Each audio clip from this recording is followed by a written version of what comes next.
Trump ने दिया 10 दिन वाला धोखा। 10,000 अमेरिकी सैनिक करेंगे हमला।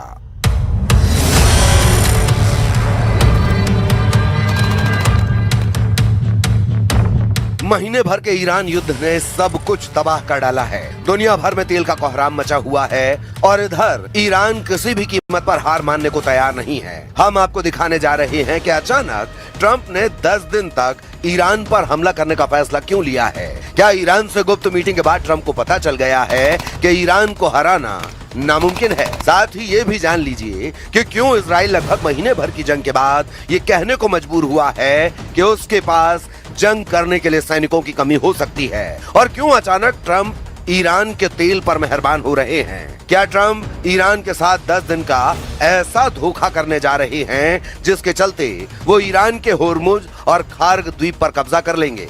आखिर अचानक अमेरिका ईरान पर जमीनी हमला करने के लिए क्यों तैयार हो रहा है, और क्यों अब 10,000 अमेरिकी सैनिक ईरान में तबाही मचाने के लिए उतरने वाले हैं। 10,000 अमेरिकी सैनिक करेंगे हमला। 10 लाख ईरानी सैनिक मुकाबले को तैयार।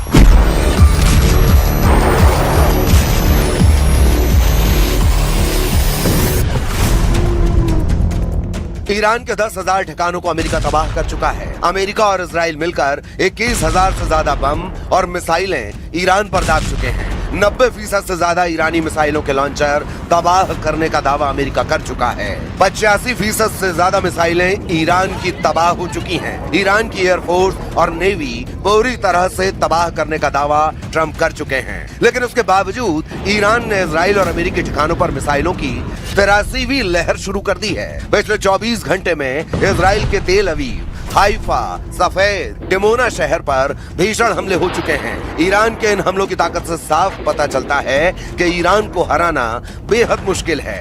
इसकी सबसे बड़ी वजह यह है कि ईरान जबरदस्त तरीके से अमेरिका और इजराइल पर पलटवार कर रहा है। यही वजह है कि अब ट्रंप ने ईरान पर 10 दिनों तक हमला न करने का फैसला किया है, वो भी सिर्फ तेल संसाधनों पर। बाकी जगह वो हमला कर सकता है। अब आप ये समझ लीजिए, ईरान से 10 दिन जंग न करके ट्रंप क्या करना चाहते हैं। तो जरा देखिए ट्रंप के 10 दिन का प्लान क्या हो सकता है।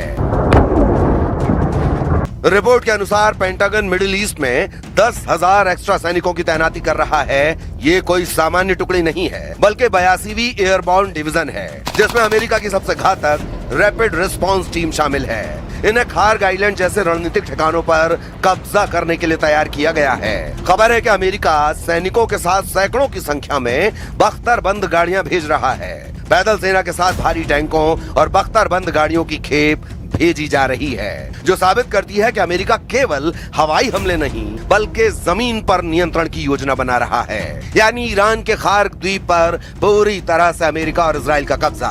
ये 10,000 नए अमेरिकी सैनिक पहले से मौजूद 5,000 मरीन और हजारों पैराट्रूपर्स के साथ मिलकर एक स्ट्राइक फोर्स बनाएंगे। यही वजह है कि ईरान ने भी अमेरिका के 10,000 सैनिकों के जवाब में अपने 10 लाख से ज्यादा सैनिकों को जंग में उतारना शुरू कर दिया है।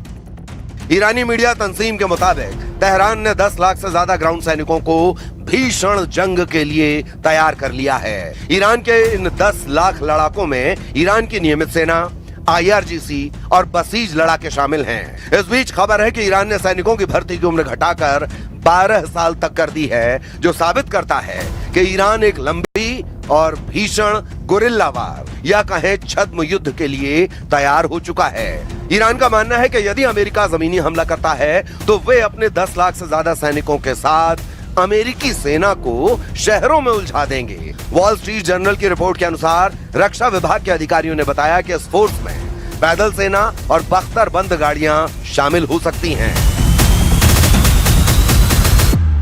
The regime who chanted death to America and death to Israel was gifted death from America and death from Israel. This is not a so-called regime change war, but the regime sure did change, and the world is better off for it. Trump के 10-day plan पर pentagon में मचा गदर। खुफिया inputs के अनुसार pentagon के कुछ वरिष्ठ अधिकारी और सैन्य कमांडर ट्रंप की अनप्रिडिक्टेबल यानी अनिश्चित रणनीति से बेहद नाराज हैं। खबर है कि राष्ट्रपति ट्रंप सरकार में रक्षा मंत्री पीट हेग्सेथ और जनरल केन इस बात से नाराज हैं कि ट्रंप 10 दिन तक ईरान पर हमला करने से रोक रहे हैं। दावा तो यहां तक किया जा रहा है कि ट्रंप ने जिस तरह से अचानक ईरान पर हमले रोकने के निर्देश दिए हैं, उससे ट्रंप सरकार में मंत्री और जनरल उनके खिलाफ होने लगे हैं।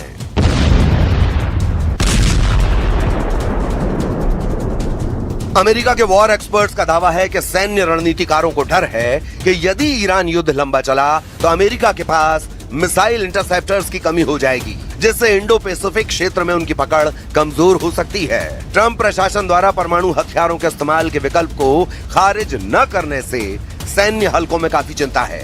राष्ट्रपति डोनाल्ड ट्रंप द्वारा ईरान पर हमलों की डेडलाइन को 6 अप्रैल तक बढ़ाने के फैसले ने वॉशिंगटन से लेकर तेहरान तक खलबली मचा दी है। इस 10 दिन के पॉज के पीछे गहरा सैन्य और आर्थिक गणित छिपा है। ईरान इस 10 दिन की मोहलत का उपयोग अपनी हार को टालने और जवाबी हमले की तैयारी के लिए कर रहा है। खुफिया इनपुट बताते हैं कि ईरान अपनी महत्वपूर्ण मिसाइल लॉन्चर्स और परमाणु उपकरणों को सतह से हटाकर भूमिगत सुरंगों में छिपा रहा है। ईरान इस समय का उपयोग 10 लाख सैनिकों को बॉर्डर पर तैनात करने और बसीज लड़ाकों को शहरी युद्ध के लिए तैयार करने में कर रहा है।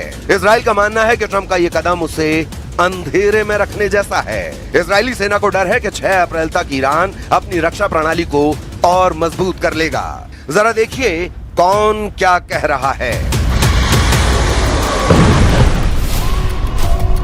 मार्को रूबियो विदेश मंत्री। रूबियो ईरान पर अंतिम प्रहार के पक्षधर हैं।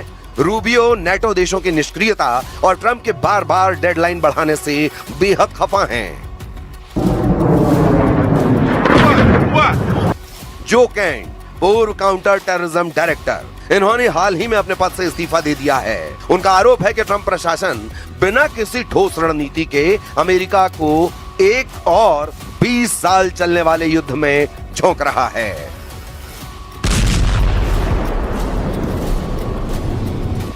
जनरल डैन केन, संयुक्त चीफ ऑफ स्टाफ के अध्यक्ष। रिपोर्टों के अनुसार जनरल केन ने ट्रंप को चेतावनी दी है कि ईरान पर जमीनी हमला अमेरिकी सैनिकों के लिए आत्मघाती हो सकता है।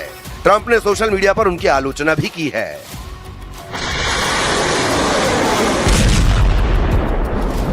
Admiral Brad Cooper, CENTCOM chief. हालांकि वे कह रहे हैं कि ऑपरेशन योजना के अनुसार चल रहा है, लेकिन अंदरूनी सूत्रों का कहना है कि वे हवाई हमलों को बीच में रोकने के फैसले से खुश नहीं हैं, क्योंकि इससे नौसेना की सुरक्षा को खतरा बढ़ गया है। अगले 72 घंटे महत्वपूर्ण हैं, क्योंकि अमेरिका की 82वीं एयरबॉर्न डिवीजन के हजारों सैनिक खाड़ी क्षेत्रों में पहुंच रहे हैं। अब देखना होगा कि ईरान इस पर कैसे पलटवार करता है।